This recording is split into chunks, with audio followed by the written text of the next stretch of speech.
Kamusta po kayo? Bago po ang lahat, first things first.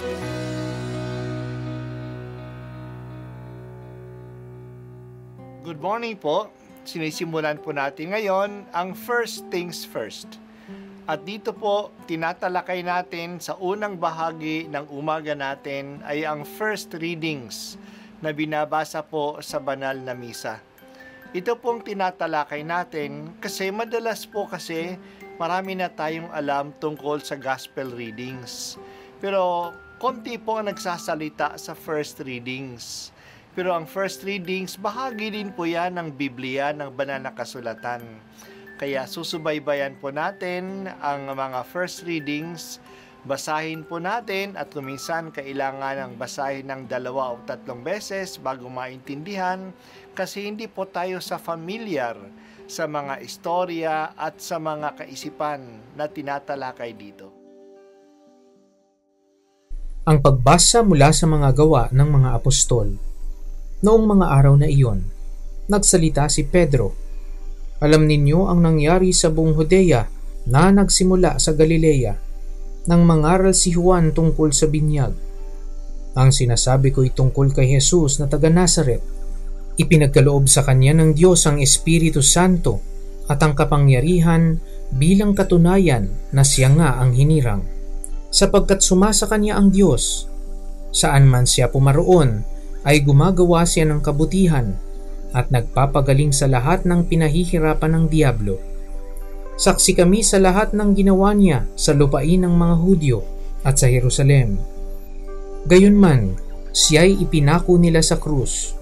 Ngunit muli siyang binuhay ng Diyos sa 3 araw. Napakita siya, hindi sa lahat ng tao, kundi sa amin lamang na noon pang unay pinili na ng Diyos bilang mga saksi. Kami ang nakasama niyang kumain at uminom. Pagkatapos na siya'y muling mabuhay, inatasan niya kaming mangaral sa mga tao at magpatotoo na siya ang itinalaga ng Diyos na maging hukom ng mga buhay at mga patay. Siya ang tinutukoy ng mga propeta ng kanilang ipahayag sa bawat mananalig sa kanya ay tatanggap ng kapatawaran sa kanilang mga kasalanan sa pamamagitan ng kaniyang pangalan. Ang salita ng Diyos. Salamat sa Diyos. Happy Easter sa ating lahat. Ang muling pagkabuhay ni Jesus ay ang pinakapruweba na si Jesus ay ang pinili at pinadala ng Diyos. Ang kanyang mga gawain, lalo na ang kanyang pag-aalay ng sarili, ay katanggap-tanggap sa Diyos. Ang kanyang muling pagkabuhay ay hindi lang sa Kanya. Tayo ay nakikibahagi dito sa ating pagtanggap sa Kanya, sa ating binyag.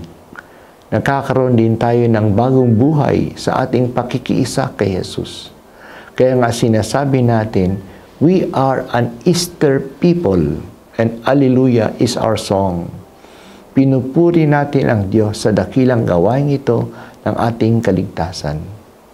Ang ating pagbasa ngayon ay ang sermon o pahayag ni Pedro kay Cornelio, isang Roman official, at sa kanyang sambahayan. Pinakaon si Pedro ni Cornelio kasi habang siya ay nagdarasal sa Caesarea, pinasabi sa kanya na kaunin si Pedro na noon ay nasa Joppa kasi may magandang balita siyang sasabihin.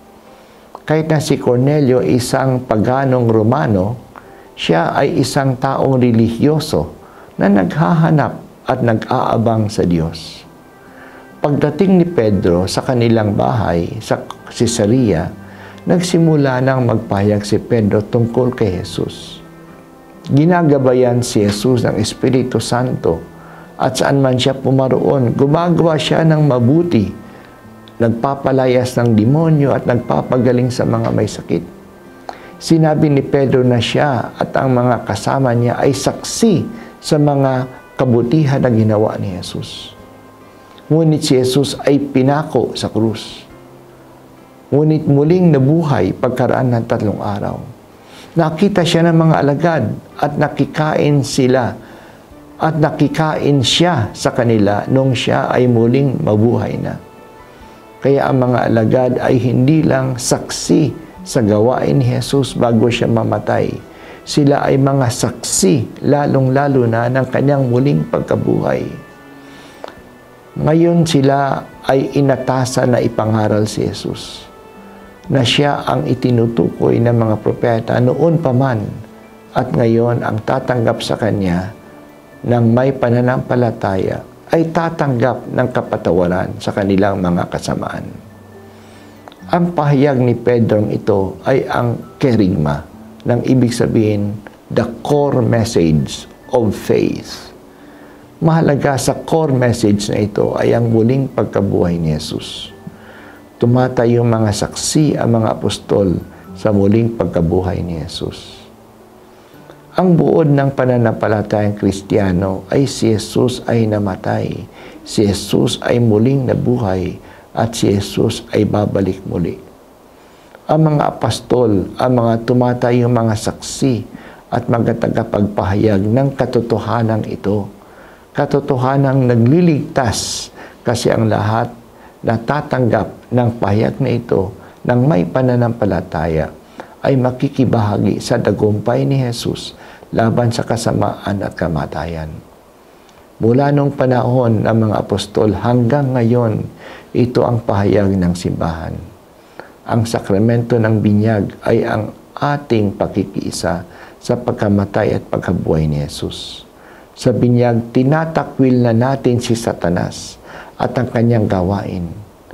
At pinapanganak tayo sa tubig ng pananampalataya sa Diyos Ama, Diyos Anak at Diyos Espiritu Santo. Ang hamon sa atin na nabinyagan na ay isabuhay ang ating binyag. Palagi nating talikuran ang kasamaan at palaging kumapit sa Diyos sa ating pananampalataya. Ang pahayag ni Pedro kay Cornelio ay nagtapo sa pagtanggap ni Cornelio at ng kanyang sambahayan. Sila ay nagpabinyag. Aleluya! Si Jesus ay muling nabuhay. Tulungan mo kami, Panginoong Jesus, na isabuhay ang bagong buhay na iyong ibinigay sa amin.